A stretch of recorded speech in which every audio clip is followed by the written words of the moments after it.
Welcome to Talk Design Podcast, the space where creativity meets conversation. I'm Adrian Ramsey, your host, and as someone deeply entrenched in the world of design, I'm thrilled to introduce you to the minds that inspire me in the hope that they will spark something special within you too.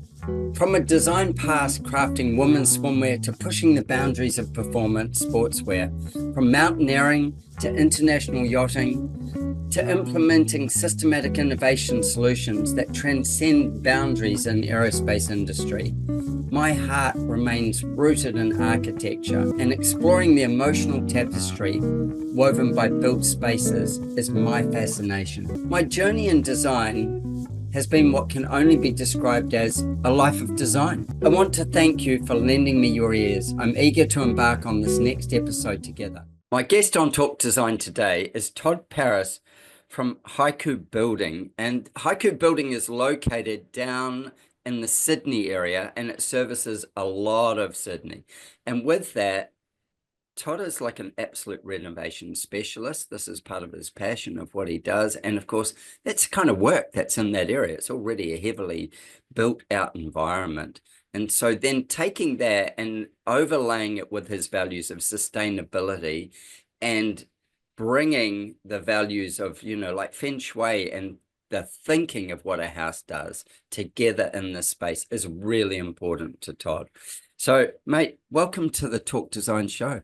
Thanks, Adrian. Thanks for having me. It's an absolute pleasure. I love talking with builders, and I don't do a lot of it. I tend to talk to the other side where it's all the people who come up with dreamy stuff and then leave it to somebody else to try and put it together.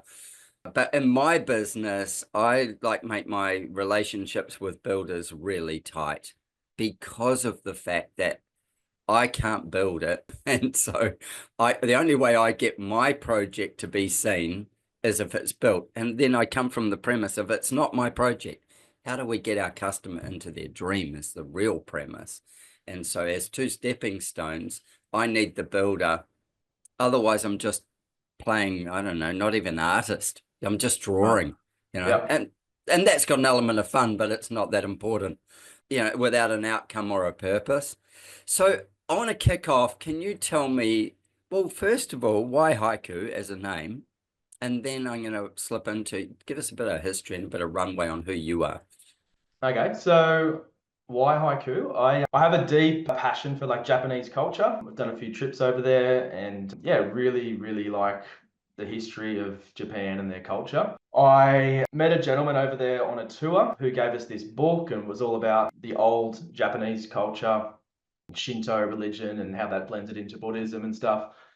And it had a few things that came out of that book, and a lot of it in Japanese culture is about, honor and also quality as well. You go to Japan and everything is top quality. You Yeah. can't go anywhere without getting a good feed. Yeah. It's all about quality and it's all about respect. And that's something I really resonated with. So I wanted to incorporate that into the business. Haiku is a small, strictly structured poem, which traditionally was always about nature. And so that's what I wanted from our building company. I wanted to be a small, strictly structured company with a focus on nature and sustainability.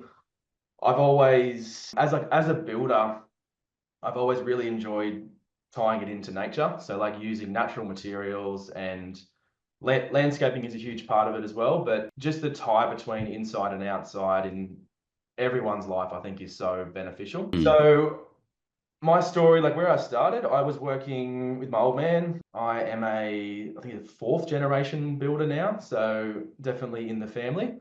Yeah, no kidding. Yeah. So I grew up, did the apprenticeship with the old man, worked with him for I think about 12 years. Till he fired you? And so, yeah. And so I guess what pushed me to go out on my own and start haiku was just I really enjoyed the client side of things and learning more about the process, watching the client's journey from the very start of the job through to construction. I found that we were doing a lot of work. You're sort of brought on as a builder as just like this person who builds the job. They just get given a set of drawings and they build the job. Yeah. And I didn't like that. And I wanted to be a lot more involved in the design stage because Not that I'm a designer at all, and I don't give any advice on that. I'm a builder, but I love being involved in all those decisions. And I think it makes for a much better job when the builder is involved in those early stages. So I wanted to go out on my own. I wanted to do my own thing. I wanted to be focused on sustainability. Yeah. And I also really loved terraces. I really loved working on old style houses. And so I sort of wanted to specialize in that. And we did our first job, which was a brick terrace in Inner West. And from there, it's basically all that we have done from then on is restore old terraces and bring them up, not only like beautifully from the outside, but also restoring their comfort levels and their energy efficiency as well, because a lot of those buildings are just ridden with, moisture problems. They're horrible and cold in winter. Bad materiality, asbestos. Yeah. Yeah, exactly. So yeah, I was always really big and interested in building better buildings. I always saw as being a builder, I always saw it as such a massive responsibility. I think when I was sort of doing my trade, you go in and you do your builder's course, and that's good. You can go out and get your license. But I continued to work with my old man because I was learning so much about building. And I just always found being a builder is such a huge responsibility because you're literally building houses for these people to live in. They're going to spend a lot of time in there and they need to be built properly. And so that sort of led us down the path of doing the passive house course and learning all the intricacies which come with that, which was a huge, huge eye-opener. And from that, we've taken a lot, and we've changed the way that we build from the get-go. And then from there, moved into doing the Healthy Home Mastermind with Zara D'Cotta, which was, again, a huge, huge eye-opener into the ways we should be building and the materials that we're choosing. And I just found that, like I said, as a builder, it's a huge responsibility, but there's so much to learn that you can't just go out, finish a trade, do your builder's license, go out and just start building houses. Well, you can. You can, but it's just, there's so much that goes on behind it. And even now, I'm still constantly learning about new materials and new things, and everything you learn now is correct at the time, but it's always evolving, it's always changing. So you've just got to keep learning and stay hungry with it, because it's always updating, it's always changing and always improving, which is good. So yeah, that's sort of our story of how we started. So we're a small crew. We specialize in renovations and energy upgrades to those terraces. Yeah. That's sort of where our passion is. Yeah. I love it. I'm a big fan of a renovation. I reckon my work is probably 50-50, but it depends on what's happening, as in, what the marketplace is like.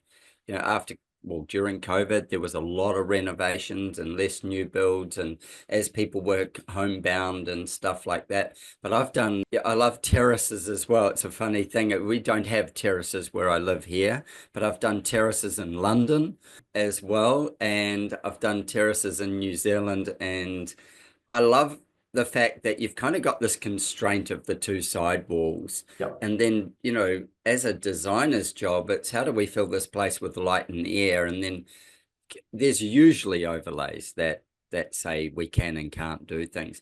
But the jigsaw puzzle of being creative within a confined space, your haiku name speaks to that. It says, here's the restraints.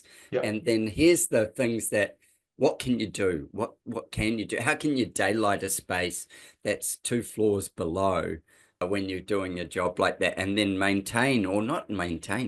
gain energy efficiency throughout? Is because all these terraces, I wouldn't say shockingly built, they're built of their time. Oh, they're pretty shocking. Yeah. Well, the other thing is a lot of them were cheap housing when they were built. Yeah. And they were economic.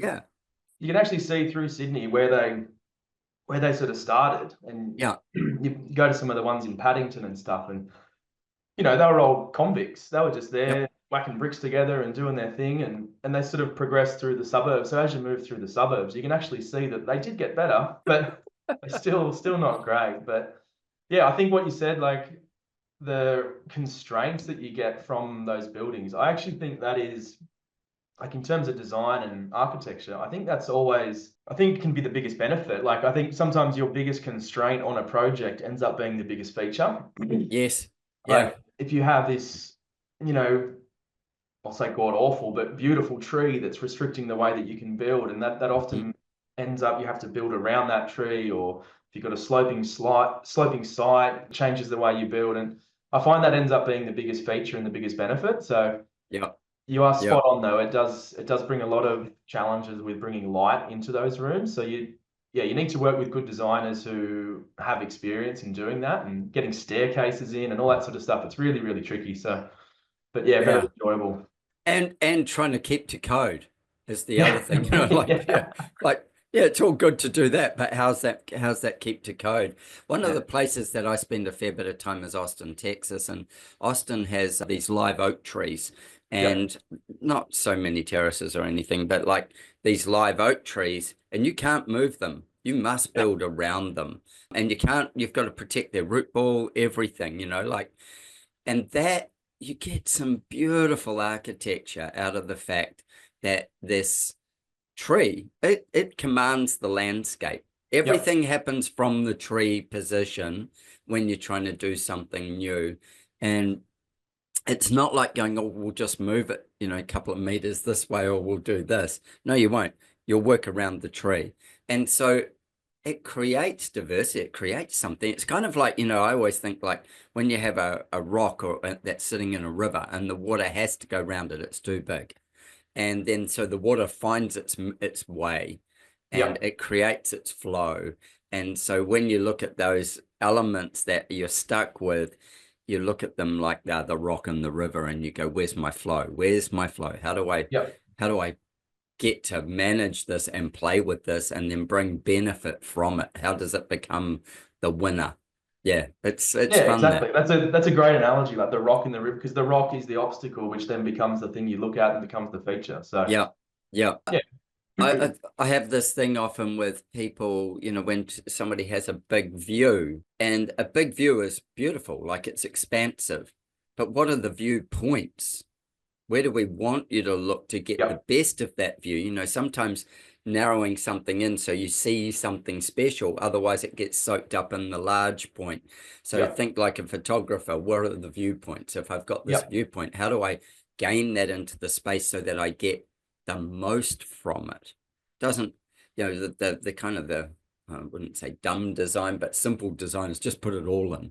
Exactly. Just make it all, and make it massive, but then you're not sure where to look. And exactly. Well, yeah, you get to see all different things, and then where you're going to be at different times is what you might go, well, in the evenings we'd see this, and that would be really beautiful. So how do we orient the room or the whatever it is so that we take that in?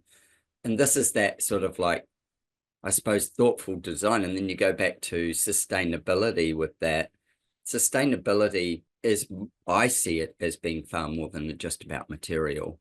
And, how do you build with the greenest or the most recycled or all those things? All those things are really important. It's also about how do you make the home more sustainable for the occupant? And that is how does it bring them joy in each piece, and how does it allow them to circulate? How does it allow them to flow through the space? And that's that thing. And I love that with, I like to work with the builder right from the word go. Right from, we're starting our first concept, we'll draw maybe sometimes a concept, and then we want the builder involved. And then when we can do that, we can go, okay, what are we really dealing with? And the builder, when it's a renovation, the builder goes, well, this is what I think we're dealing with. But until we investigate, we don't know. One of the things with renovating, and I'd love your take on this, is the unknowns.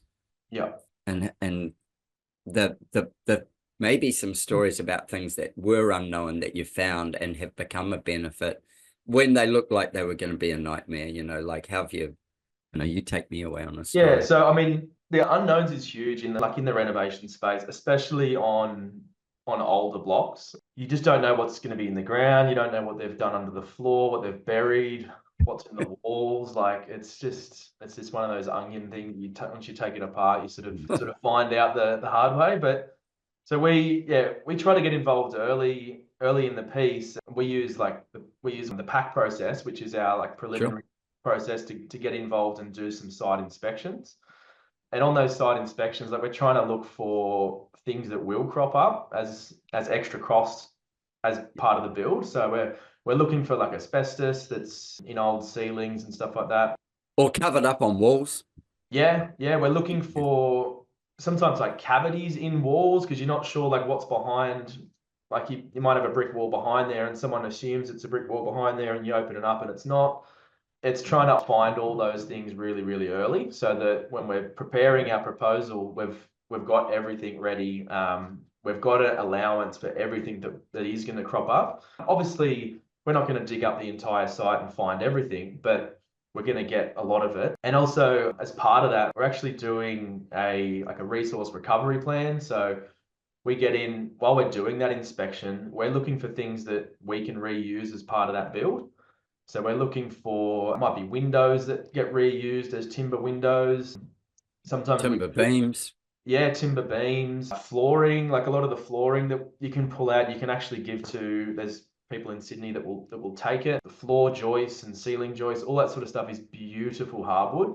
Yeah. And like we don't waste any of that stuff. We take all like, unfortunately, I probably take too much of it home, but there's so much beautiful things you can make out of it. Yeah. And the timber that you're pulling out, back in those days, it was just run-of-the-mill, just hardwood. So it's just mixed species. So you're not sure what you're going to get. But you come home and dress it up in a thickness, and you might have like a beautiful bit of Jarrah, or like it could be anything. There's a guy in Sydney, Joe from Wastewood. We send a lot of timber and stuff to them. So he handles like recycled materials and building timber beams and all that sort of stuff. And so we make sure that whatever I don't use or the guys that work with us don't use, that, we sort of pass on to him because such a big part of it. But we had a job recently where we pulled out, there was some big, beautiful Oregon beams in the back living room. Yep. That you don't get those size members anymore. If they're that big, they're laminated. These were I think they were like 350 by 75 or huge. Yeah. And we kept them the whole job. We were kind of kicking them and moving them, and we weren't sure what was going to become of them. And then they ended up being like the centerpiece of the kitchen, like over the overhead cupboards. You've got these nice big thick Oregon shelves now. We didn't know that the whole way through the job. They just kind of got shuffled around, but they ended up getting used, which is awesome. And it becomes a talking point for the clients and something for them to remember that beam was the back of their house originally, and now it's in their kitchen. So I think that stuff's super valuable, and I know the challenges of, necessarily taking those, say, Oregon beams and then using them again as a structural member. You've got to have them tested. You've got to do all those things. And so, and I get that on both sides, I get that from the regulation point of view. You can't be building something where you can't quantify what it is. Yeah. Because we've got such a litigious society. And also, somebody spends a serious amount of money in their home and the back of it starts to fall down because you use something that should have done the job but doesn't do the job. There's all those things. But to be able to take something that was in a house and put it back in the same house, I think it's really magical. And then even that thing of, I know even from a design point of view, I do this. I will sometimes go, oh, that door, it shouldn't go to the tip or whatever, or that basin, that's a classic basin. So I take it and put it in my garage, and then I'll say to a client, there'll be another client that comes along within the next 12 months, and I'll go, you know what, I've got this. Yeah. Would you like it? And I just give it to them. I don't sell it to them. I just go, I've got this, and I really think we could use it in your job. So, those kinds of things, I just go, oh, it's too good to just be trashed. Or sometimes the builders will send them to the salvage yard as such, your recycling people. But a lot of those other things, they've got no value to anybody. And I go, but they're still such good pieces. I've got to be careful with that. And very, very, very similar in that sense. I was quite known for bringing too much stuff home.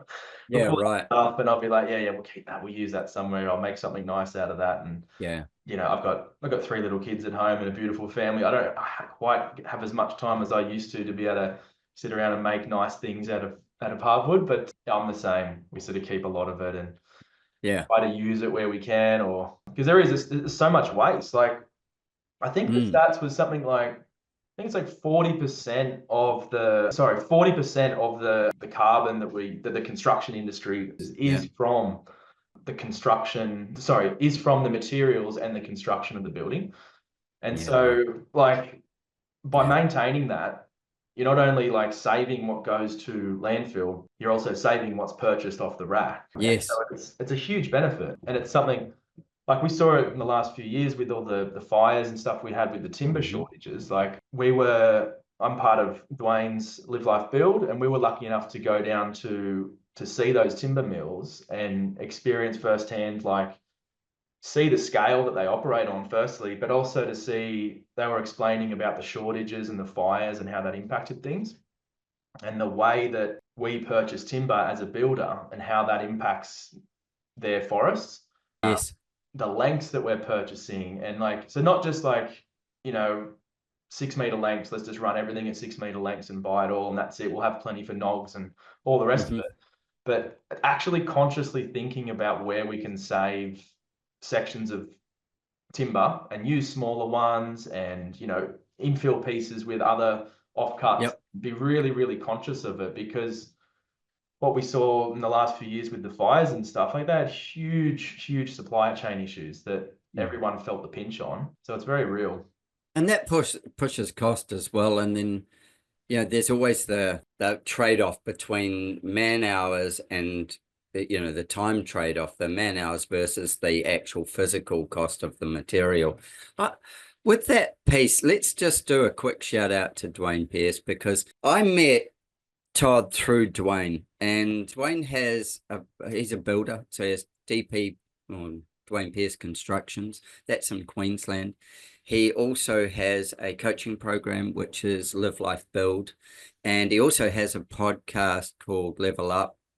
And he is a man with great vision, and he is this guy who is pushing to change the building industry to be a more conscious and a better run industry in Australia and beyond. And a couple of things. This podcast will come out in the next week. So with that, Dwayne, I just dropped a podcast with Dwayne last week, and he has an event. So if you're listening to this and you're interested in building, and if you're beyond interested in building, if you're a designer or if you're having a home built, on May the 30th in Brisbane, he has a one-day event that he is running, which will be huge. And it's got lots of major building supply companies and stuff sponsoring it and working with it. And a lot of the Live Life builders will be there as well. And he has Matt Risinger coming out from the States, who's probably one of the world's top building scientists coming. And Matt and I go way back. It's really interesting. Matt's whole thing is about how do you build a better house? And then Dwayne's whole thing's about how do you build a better house, And then the other person that he's got lots of speakers, but the other person that I'm very close to is Paula Baker-Laporte. And she is probably the American guru. She's an architect on the healthy homes and building biology. And we mentioned Zara D'Cotta from Healthy Home. Zara is a building biologist in Australia, and her mentor is Paula Baker-Laporte. And so this is how I know them, because again, I've also done the masterclass on healthy homes. And this kind of eco-structure of people are people that are shifting this industry forward to get it to be more conscious about what it is and what it does, and making building a better outcome. I mean, so that people's big investments in the homes they live in are better, healthier, and all the rest. So Dwayne, thank you for putting us all together. It's really important. And I think together we all start to push, we start this energy flow. It's like, the rock and the river thing. It's how do we flow? And Dwayne's certainly a man leading the charge in Australia. Yeah, and I think like you talk about energy there, like I think Dwayne and Amelia who run Live Life Build, like the pair of them are they're just amazing. And I was sort of drawn to them initially from how genuine they are. Yeah. I think everyone in the group's on a very similar page. Like we all no one's trying to outdo each other. It's such a good environment, and the wealth of knowledge that like Amelia has from her side as well is just phenomenal. So it's an awesome group to be a part of. So yeah. Yeah. And being, firsthand in the conversations and being able to grow from each of those conversations. Something you said earlier was about doing passive house and going and, studying passive house. And I've got friends around the world who are passive house builders and architects. They specialize in passive house. And one of the challenges that I have here where I live with passive house, and before we came on the show, we were just discussing some stats from New York, and they were real estate stats about the value of indoor outdoor living and being able to have open doors and zero thresholds and all these things, and what that does to the price of your property in New York City. And when we go back to passive house, I would love to know how often you do reno, so it's very hard to probably actually get anything to passive house standard. But how do you take the concept and the knowledge and apply that into, say, these terraces? And what does the client benefit from it? Yeah, so I think passive house is awesome. What I like about it is it gives us as the builder like accountability. So it gives the client comfort knowing that everything gets tested, everything has to perform the way it's advertised or the way it's supposed to be built.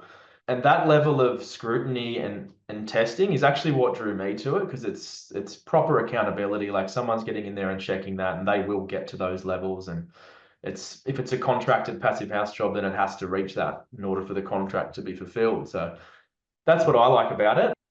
But it's not for everyone. It also it depends how people are using their house. I think like what sort of lifestyle they have, the way they use the house. Like some people really enjoy the humidity of a storm and then coming in and feeling that sense of weather and all that sort of stuff. So it does depend how you live and how you want to live in that house. By learning all that stuff though, you don't have to go down that route and build every house as a passive house. But we've picked up along the way some things from passive house, some things from the healthy home mastermind, and you end up building your own sense of principles that we should build by. Mm-hmm. So as like a bare minimum, we stick to creating a proper building envelope, which means putting external RB, which is a weather resistive barrier, around the whole building. So roof, walls, everything down to the slab or down to the subfloor if it's a timber floor. Yep. And what that does, it gives you obviously a barrier to the outside. You then have a ventilated cavity, which is a huge mitigator against, moisture issues, dampness, Condensation. Yeah. And that as like a minimum, it's one of those things, like once you learn it, like you're not going to have it as like an optional extra. It's not like vinyl seats or, anything like that. Yeah, vinyl seats or fabric ones. You get this regardless. Yeah. Exactly. Because once you learn that, you can't unlearn it. And you're not going to go back to say, oh yeah, the client wants to save some money here, so we're going to go back to using the silver foil sarking these problems. Like we'll save $1,000 on the wrap, or exactly. So yeah, we've got a few things that we keep as like, this is the way we do things now as a minimum, and that is the external wrap, ventilated cavity batten, really, really good insulation and insulation inspections during the build. And then from there, it's just managing air tightness. So you can still manage air tightness without having internal wrap. Internal wrap, like the Pro Climber stuff that they sell, is awesome, and it has amazing technology and works beautifully. But yeah, there's still ways you can manage it by building like a traditional house and just utilizing external wrap, really well installed insulation, and then just looking after your junctions on the building and the way you're terminating all of these and barriers down to either the slab or the subfloor. And just by doing that, like air tightness is a huge part of air quality, obviously, but also comfort. So you can build a really well sealed house just with external wrap and have it really well insulated, and it's going to perform great. It's going to be really, really well. I mean, the climate that we live in, like Sydney gets It's really, pretty really mild. hot Yeah. and really, really cold, but in general, it's nice, So you don't, Yeah, it doesn't, it's not like Darwin or somewhere where it yeah, gets ridiculously hot or, I mean, it's still, for the Americans, we've got a lot of Americans who listen to the show.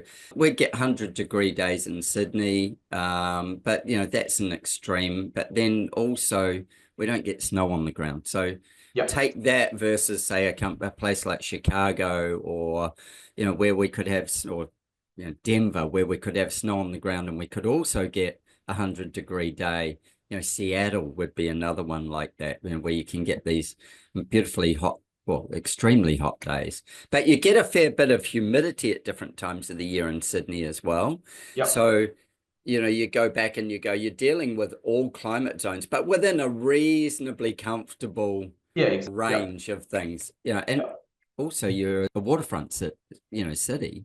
So you get everything that comes off the sea is also affecting Sydney and Yeah, that greater exactly. region. Yeah. And I think it's relative too. Like I probably think it's freezing in Sydney in winter when it's 15 degrees, and that's Celsius, sorry, but Yeah. it's all relative to what you're used to, I guess. But yeah, but Well, also like passive house scales as well. So like it's also like in those extreme climates, it's more difficult. So in a better climate, like in Sydney or in like northern New South Wales, or you're not putting as much insulation in. It's not the same level for every house, but yeah, there certainly is like a lot you pick up along the way from different teachings, like and the healthy home stuff as well. Like that's a huge area to go down. And it's one of those things that I think with building a house and everything that you learn, like you can't satisfy everything. And you learn about the healthy home. There is not like a single path to build a healthy home.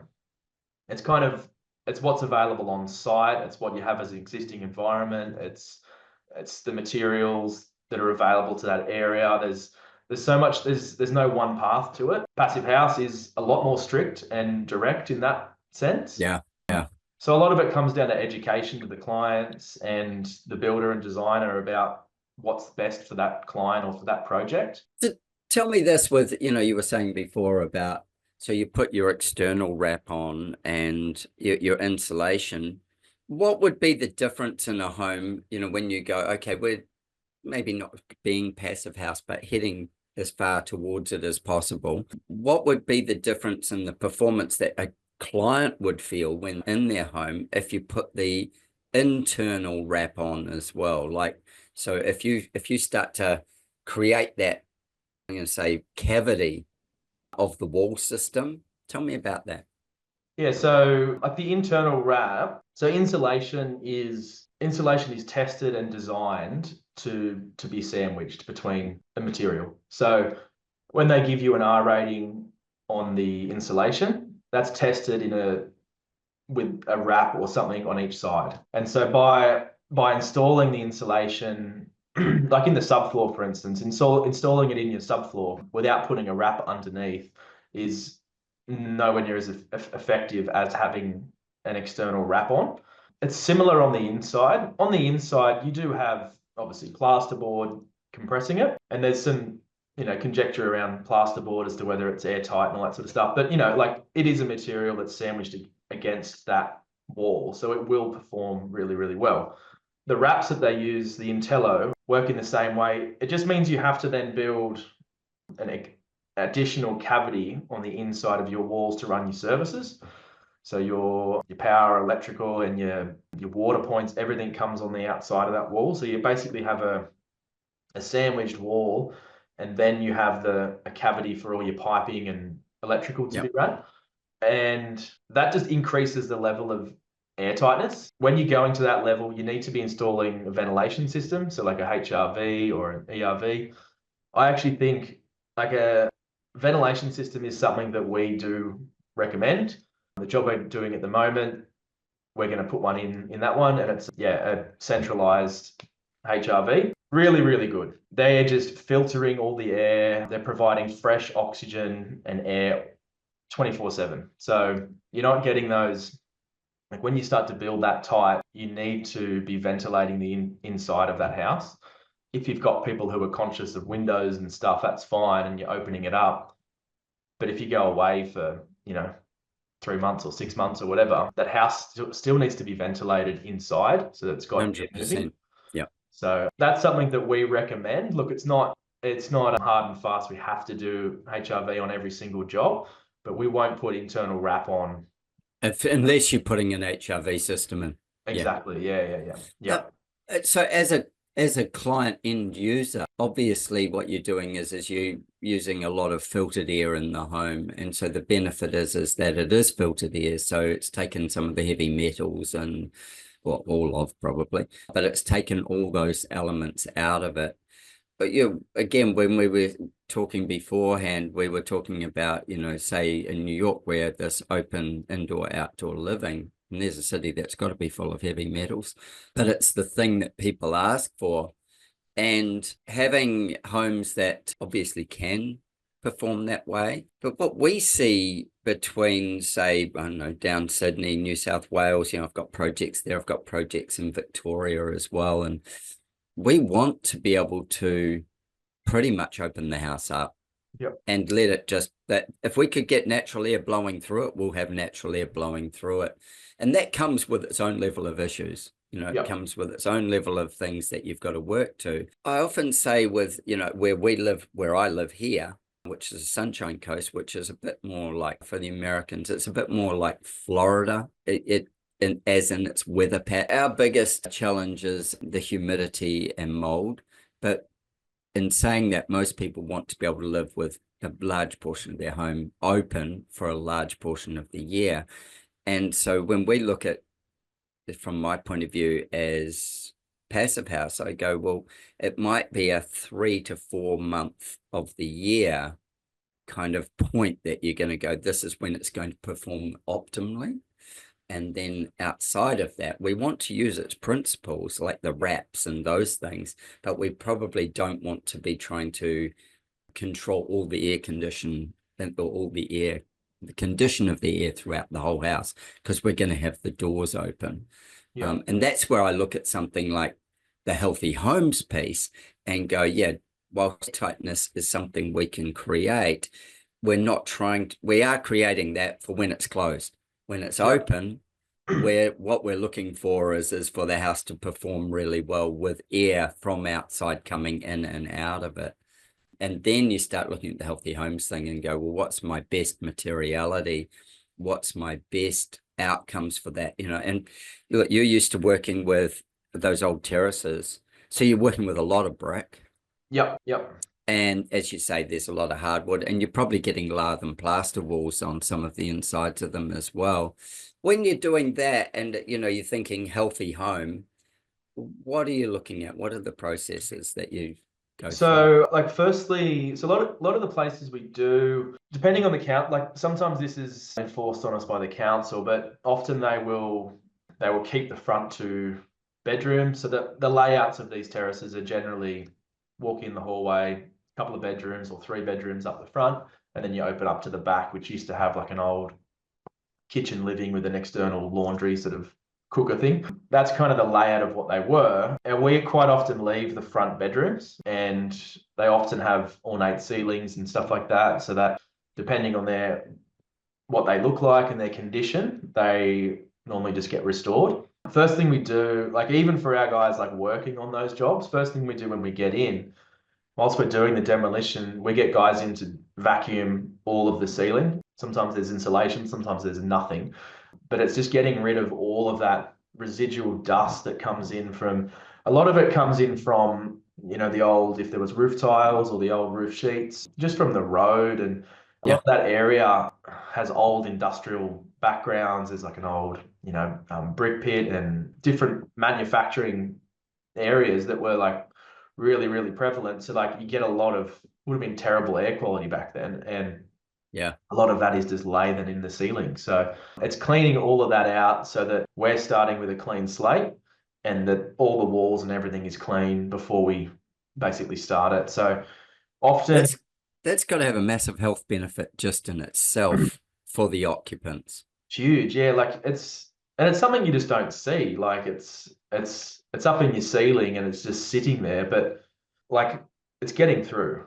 It's Yeah. slipping through cracks. Like you look at the cornice, and the cornice is probably cracking, and it's just seeping through, and you're just breathing that stuff in. So, and like a lot of people in Sydney, or young families who we're working with in Sydney, almost all of them have at least one child with like asthma issues or dust allergies. Like I know my kids do. Hmm. Youngest has got allergy to dust mites and all that. So we live through it. So that's a big part of a drive for me, is to improve it so that, yeah, because last thing you want to do is move into a beautiful finished home and be left with the same problems that you had before you started the job. So Yeah. True. True. yeah, so that's a big part of it, is cleaning out the old stuff in the ceiling, and then underneath as well. So depending on the lay of the land, like a lot of those areas in the city, there can be quite high water tables and stuff. So quite often concrete slab is the best way to go because of the heights that you've got. Sometimes you don't have enough height to do a timber floor, but that's a really good control layer to terminate everything too, because then you've got control over the slab. That's airtight, and moisture can't penetrate and rise up. That's quite often the path we go. But if it ends up being a timber subfloor, then you've got to get underneath, and you've got to wrap underneath, and Yeah.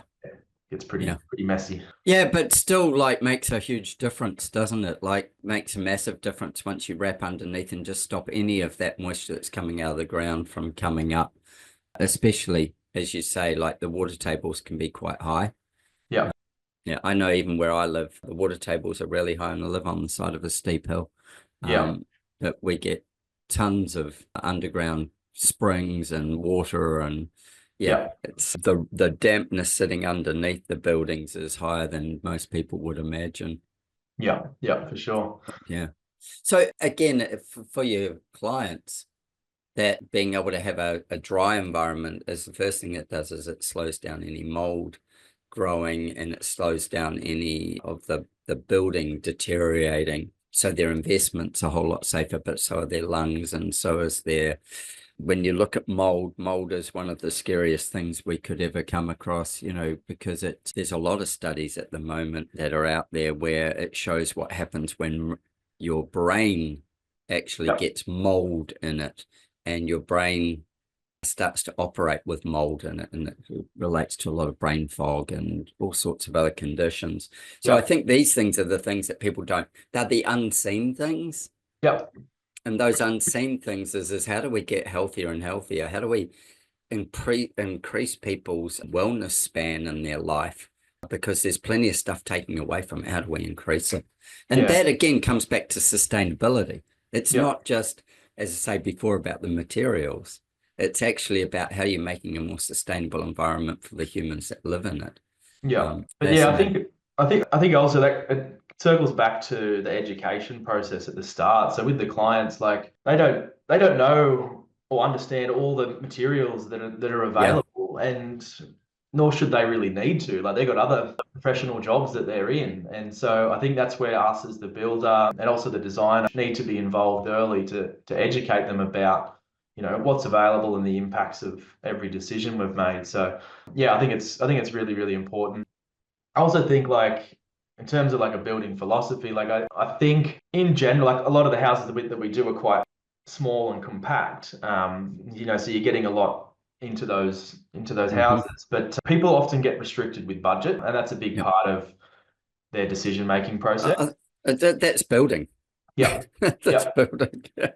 And I think it comes back to everyone's expectations around building, and everyone wants to go out and they want to build a passive house or a sustainable build, and they want to do all that. But when it sort of gets put in front of them as like a budget decision, I think a lot of it comes back to our expectations and the size of the houses that we're building.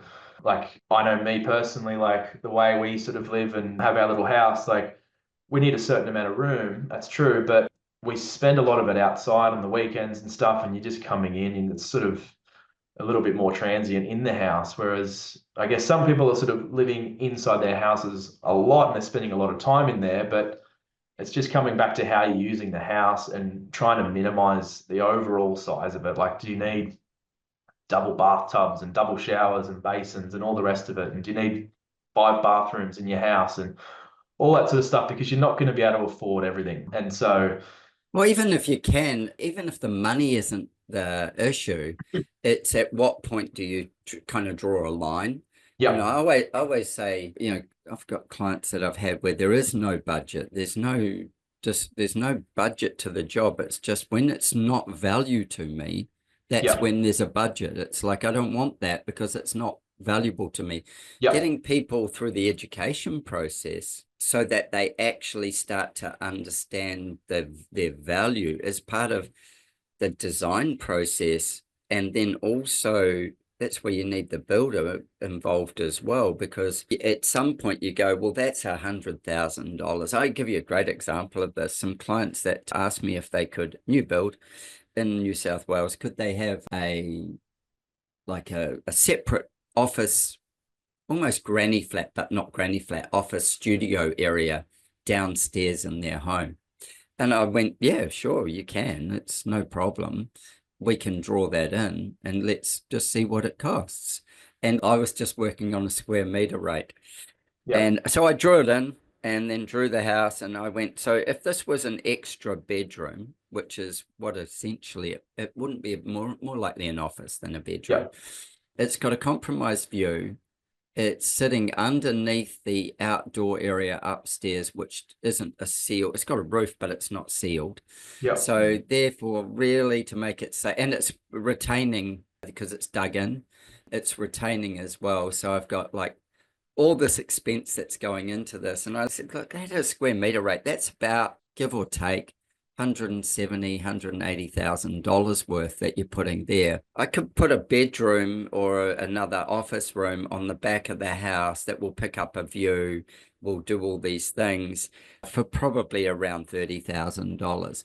So that piece that we've got there is the equivalent of your pool or your landscaping and a whole bunch of other stuff that I can remove from there, reduce your risk, and make the rest of my building out of it'd be easier to build, it'd become more economic to build. And you've got to decide whether that's worth that chunk of the building. And often as a designer, you've got your brief and you just draw what's needed. But design to me is a discovery process, and you've got to educate the client to what's possible because they don't know what's possible. That's why they've got a designer. yeah, They're going, we want these things, but then yeah, how do they come together? How's that formed? And then having a builder as well that can go, as I said, I did that on a square meter rate, so I will have undershot it, not overshot it. And I go, builder would be there going, yeah, but that means that concrete slab's got to tie to that concrete slab, that's got to do that. And then we've got to do this, we've got to excavate X amount back to get our waterproofing in there. Then we've got to put all our drainage systems behind and all the rest. I know all that, but I can't go, yeah, the last job we did on that cost, that piece was 40 grand. yeah, exactly. But you Yeah, can. yeah, yeah, And exactly. this is the synergy of working together. And I'm no fan of we draw a job and then it gets tendered Yeah, unless we're going to draw the job again. So yeah, if we get a tender job, I'm like, okay, cool. So we'll go through the tender, and from that you'll choose a builder, and then that builder and I need to go back to almost square one, not in the layout, but in the design, and then go, okay, what are we going to spec at each point of that? What do we need to get the best out of it so that it sits on the builder's license and the builder goes, yep, all good, we're good to go, as much as it just being, oh, well, there's what we've got, let's do it. yeah, And then there's no input from the builder, you just get to build it. And I've got builders that have said to me, you draw it, we'll build it. And I'm like, yeah, no, that doesn't work for me. I draw it, we discuss it, I redraw it, and then you know what you're building and you know what you're putting your license on, you know what methods you're prepared to use or not use, yeah, what materials you're prepared to use and not use, what you can trust, what you've got experience in.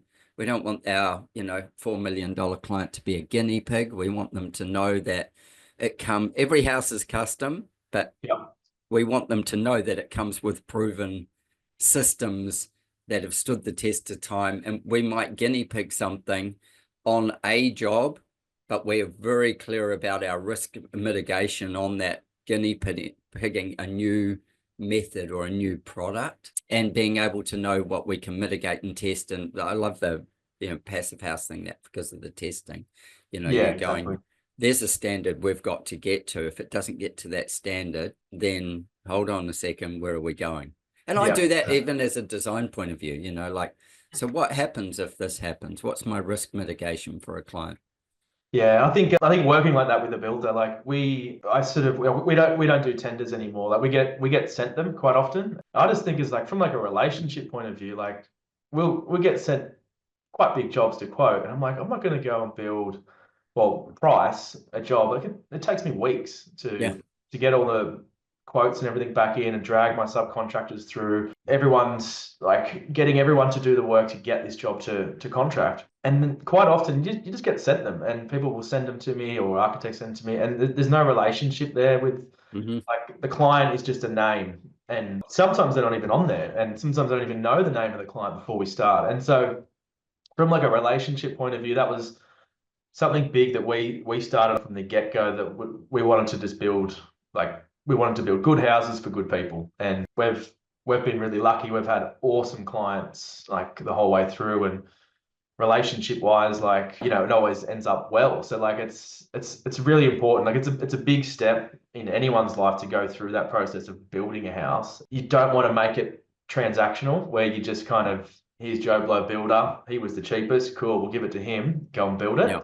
Yeah. But there's so many facets to that I don't like about that.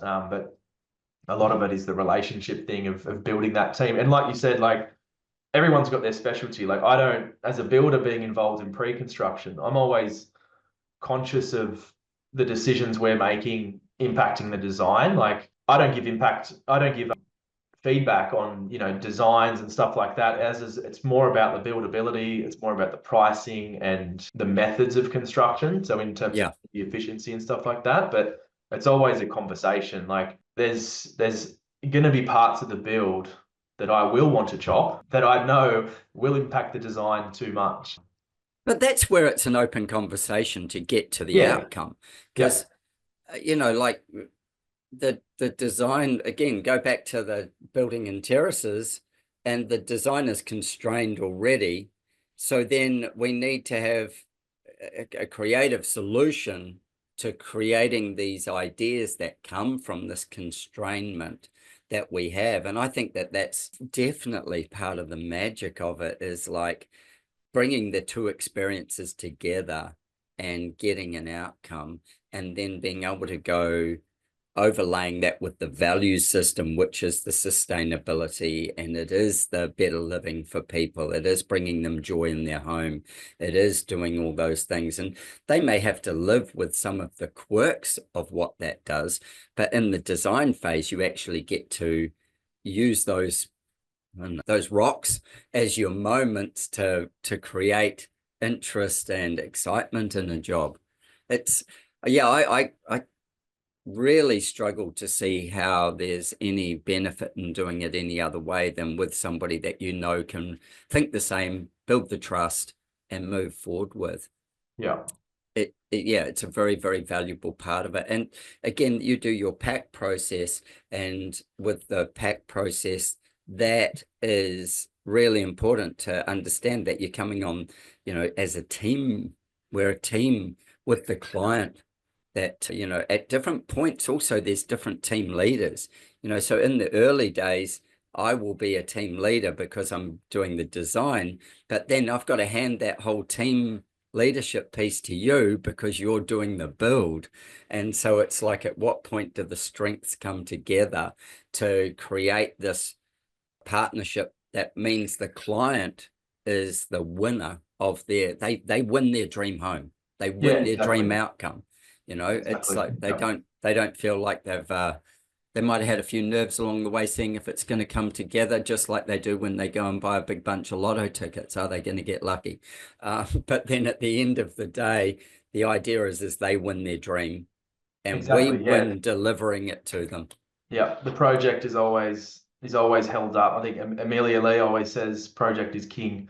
So like everyone's, you know, pushing in the same direction. So yeah, I think it's super important. And that's where like learning about the client and the family and how they live, bringing in consultants like yourself or even like Jane as part of that. Like, and Zara, or you know, if not Zara, you know, one of her people that she's, I mean, like in your case, you've already done that training. Like we sit down and we can have a conversation about the things that matter in that. yeah, Those things are really important, you know. yeah, This yeah, is this thing of continued education, really, isn't it? It's like, how do we constantly, people say to me, you do so many, you know, you go to conferences and so many different things. And I'm like, yeah. And they're like, you know, why? Like, why? Is it just to get away? And I'm like, no, it's not just to get away. I enjoy obviously going, but it's to meet like-minded people and learn from them. And yeah, it's to go, you know, my education is never finished. It's just a hungry hunt of curiosity to find the next best method, the next best thing. yeah, And then does it fit back to the values that we're trying to create yeah. for our other fellow humans? Exactly. Yeah, you end up picking up all sorts of things that mold, you know, who Yeah. you are. So, and that's what we've done by doing. We're very similar. Like we do a lot of professional development and training and courses and stuff like that to learn more about it. And like you don't always go down one and then that's it, pigeonhole yourself into that. You pick up along the way and you end up sort of growing and building up your own repertoire of tools and stuff that you can use for your clients, because everyone's different. Like every client who comes on board will have different values and the way that they live. So it's about using what's appropriate for them and their project. So yeah. Something that I find really fascinating is because my projects are based overseas and throughout Australia, and you know, for the Americans listening, Australia landmass is the same size as the US landmass. So from side to side and up and down, it's a very similar size. But we've only got a few people in it, where you've got a lot of people in yours. But with that, something that I've been really beneficial from the podcast is having different architectural friends all around the world, that if I'm doing a project, say in England, or if I'm doing a project, say in Colorado, I can talk to somebody who I know their values and all the rest, and say, will you be my architect of record with it? And the next thing that I see from that is the build thing, you know. So I've got projects in different states in Australia, and I'm super reliant on the builder at that point.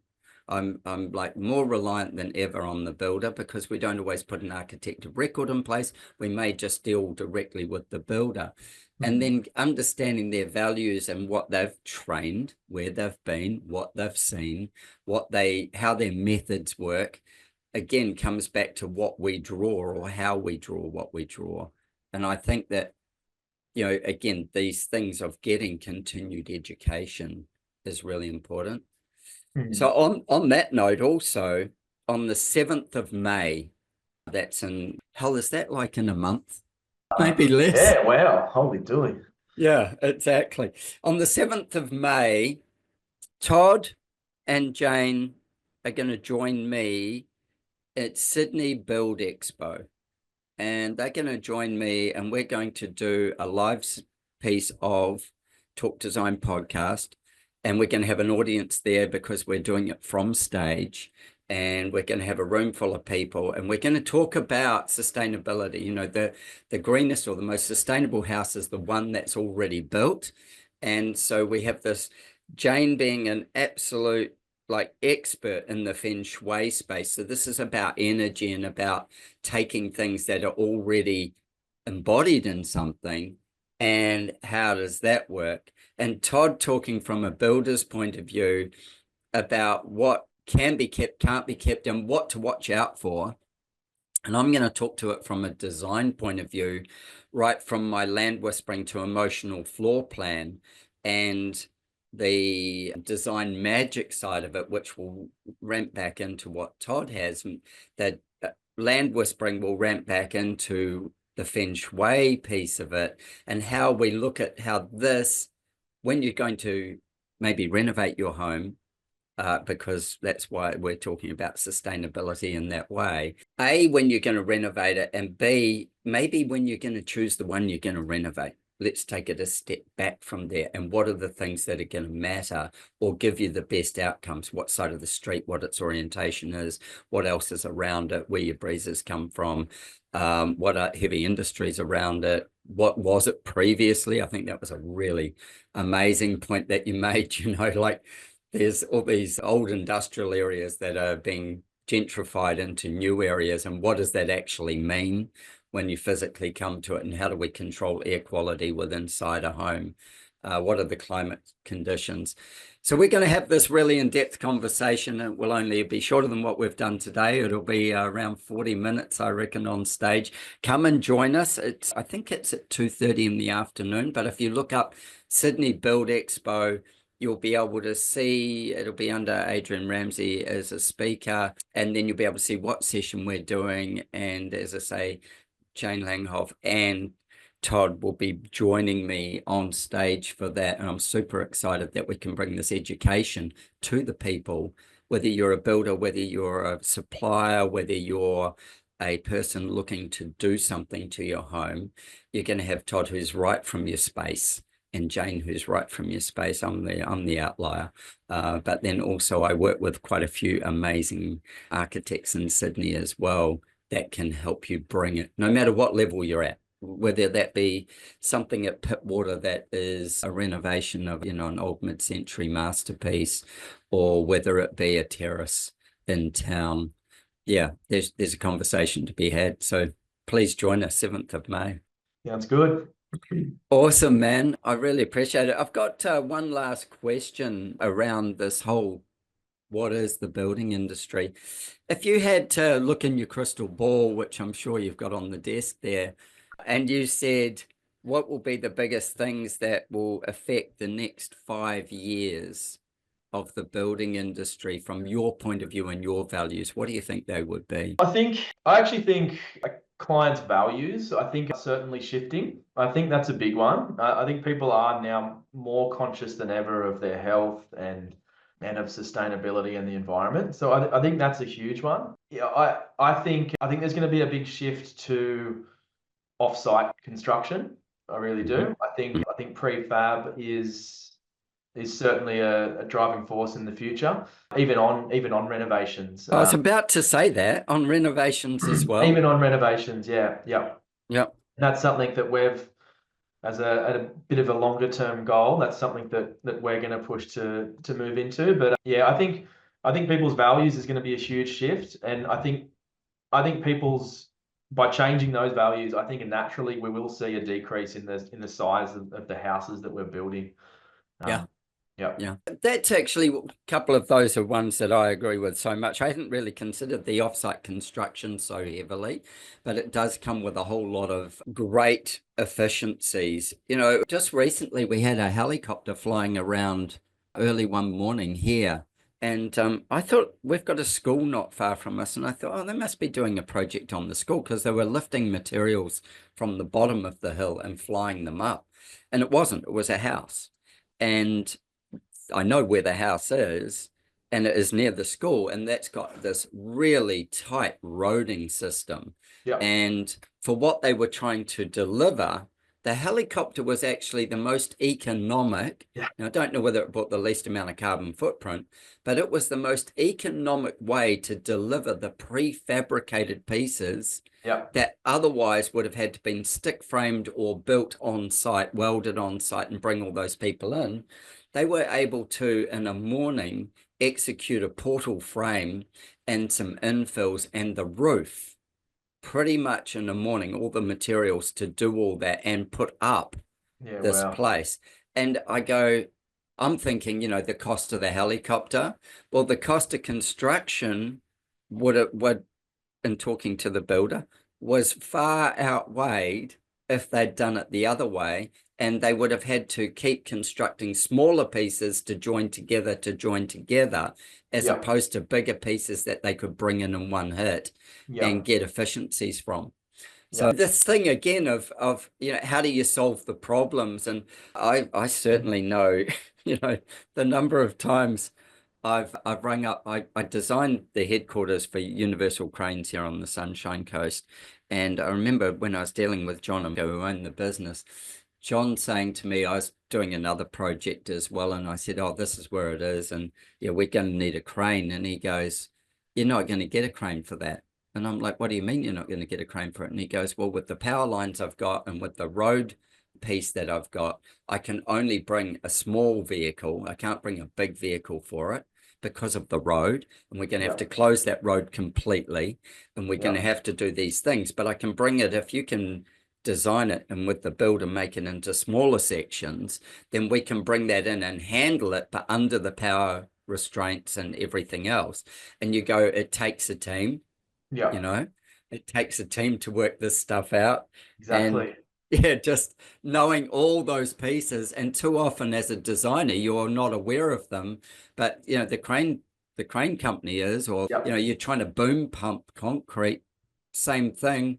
You know, where do we park the trucks, and where do we get the deliveries, and how do we bring that in that makes the most sense to do it?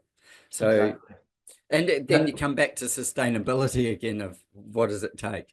Yeah, and I mean, and sustainability, like it is one of those words that gets thrown around, but it's a lot of things. Efficiency is sustainability, like thinking about things in the right way to do them, so you're doing it once. Like you said, with they have to bring the trucks in, like that means they've got to then consider the size of those panels that are getting brought in for the truck. So then it comes into your design as well. So there's all that comes into it. So there's a great architect in Queensland called Sean Lockyer, and he designs all around the country.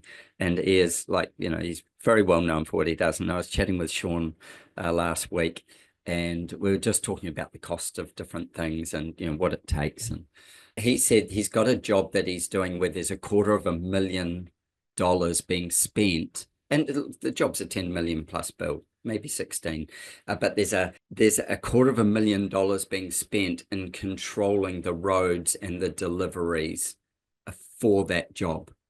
Wow, that's just in that. And then you go, so if you could save 20% on that, you know, you're saving like 50K. You know, just these things, when you've got better infrastructure, better planning, better ways of looking at it, and being rigorous about how things happen. It's not just a big slush fund, and that's client money value that they're gaining. Exactly. If any saving that you can give them means they can maybe do more somewhere else, or it means that it's just not going into the waste. Exactly, because it's always budget management. Like whether you're building a 200 grand reno or you're doing a $10 million build, everyone's always over budget. Everyone's expectations scale with their Absolutely. Hey, Todd, I am so looking forward to the 7th of May and being on stage with you, and then also getting to hang around and see some of your stuff. That would be really cool. And I think we're going to have a lot of fun with Jane. I'm really looking forward to that. I'm super interested in her space. So looking forward to having a chat with her. She's certainly, you know, that Feng Shui expert space, and she knows what she's doing with it. She's probably Australia's leading expert in the area. So cool, man. And also maybe the 30th of May in Brisbane at Level Up, Dwayne Pearce's event will be the next one as well. Awesome. Cool, man.